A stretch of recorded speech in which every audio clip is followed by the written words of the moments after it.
অসমৰ সংগীত জগতৰ ভোটাতৰা সদৃশ মহান ব্যক্তি ৰূপকোঁৱৰ জ্যোতিপ্ৰসাদ আগৰৱালাৰ আজি উপজা দিন। আৰু এই উপজা দিনটোত আমি শ্ৰদ্ধাৰে তেখেতক সুঁৱৰিছোঁ।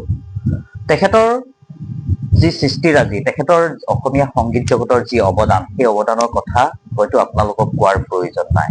কাৰণ তেখেতে ৩২টা বছৰ বয়সতেই জয়মতী অসমীয়া প্ৰথমখন চলচ্চিত্ৰ নিৰ্মাণ কৰি উলিয়াইছে। তেখেত একেধাৰে কবি, সাহিত্যিক, শিশু শিল্পী, গীতিকাৰ, নৃত্যকাৰ, লগতে গল্পকাৰ, অনেক গুণেৰে সমৃদ্ধ এজন ব্যক্তি, যিজন ব্যক্তি অসমীয়া সমাজ জীৱনৰ এক অবিচ্ছেদ্য অংগ। আৰু সেইজন ব্যক্তি আজি উপজা দিন। আৰু তেখেতৰ যি সৃষ্টিৰাজি, তেখেতৰ যিবোৰ গীত, সেই গীতবোৰকে জ্যোতি সংগীত ৰূপে আজি পৰিচিত।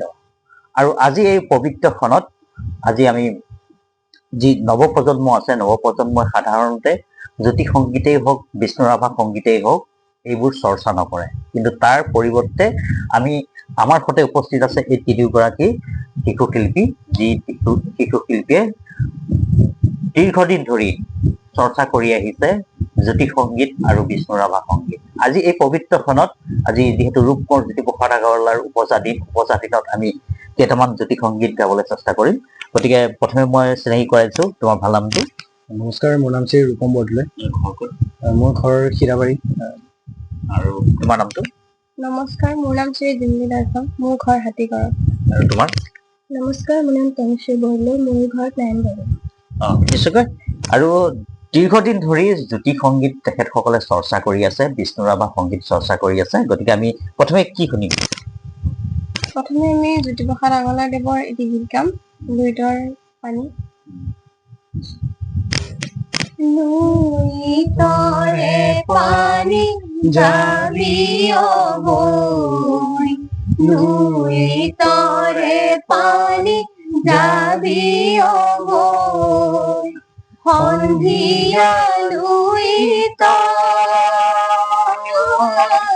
পানী সুৰুৱালি, চহৰে নগৰে ঘূৰিবি গৈ, জয়াৰে কীৰ্তি দেশে বিদেশে, সাগৰে নগৰে ঘূৰিবি গৈ, লুইতৰে পানী যাবি অবৈ, লুইতৰে পানী যাবি অবৈ, মাটিৰে দেহাতী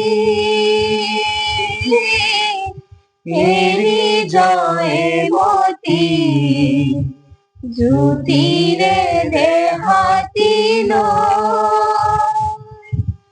যাওঁতি যোগীয়া কীৰ্তি ৰাখিলা, চাৰিষি জগতলৈ, লুইতৰে পানী যাবি অবৈ, লুইতৰে পানী যাবি অবৈ, এটুপি দুটুপি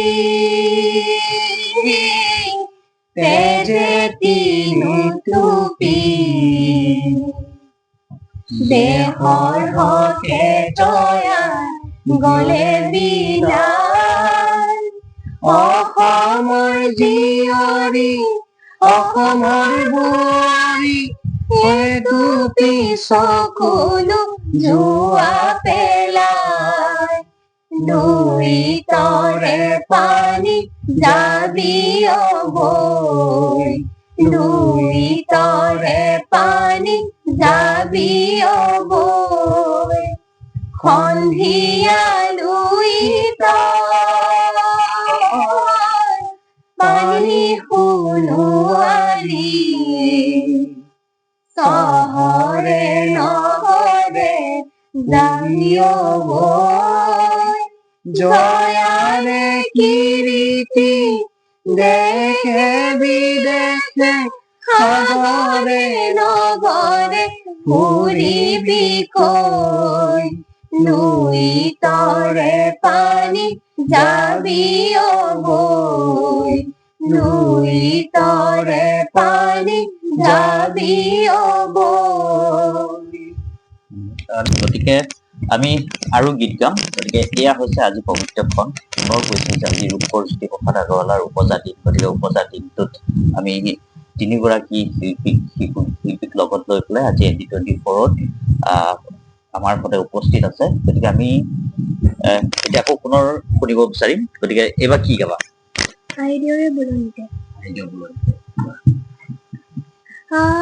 আইদেউৰে বুলনিতে পোহৰৰে ধেমালি, আইদেউৰে বুলনিতে পোহৰৰে ধেমালি, নচানে কিয়ে ঝিকে মিকাই, নচানে কিয়ে ঝিকে মিকাই, নচানে কিয়ে ঝিকে মিকাই, নচানে কিয়ে ঝিকে মিকাই, জোনাকি বাটেৰে চিত্ৰ লিখিয়ে নজিয়নৰে ফুলে ফুলাই, নজিয়নৰে ফুলে ফুলাই, আইদেউৰে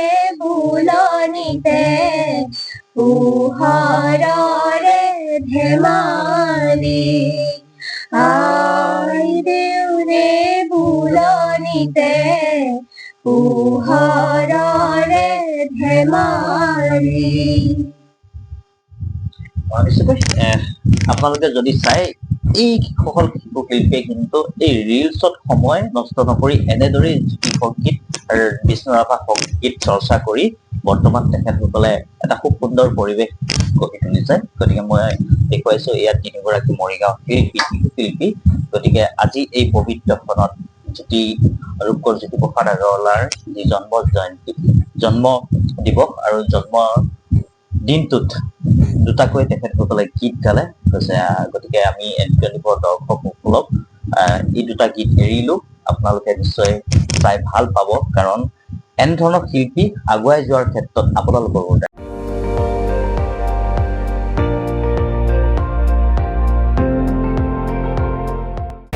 আপুনি চাই আছে ND24, সৰ্বশ্ৰেষ্ঠ নহয় সৰ্বোত্তমৰ দৌৰ।